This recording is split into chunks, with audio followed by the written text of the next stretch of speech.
संत ज्ञानेश्वर माऊली की पालखी जेजूर में दाखिल हुई है।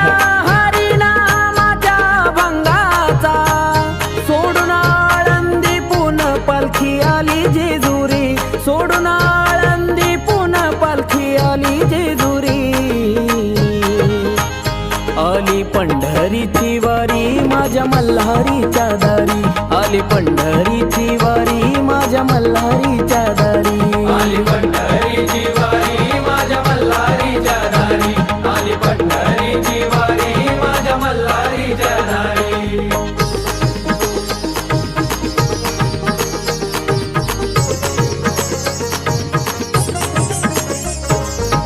साजून धाजून रांगोळी काढून तयार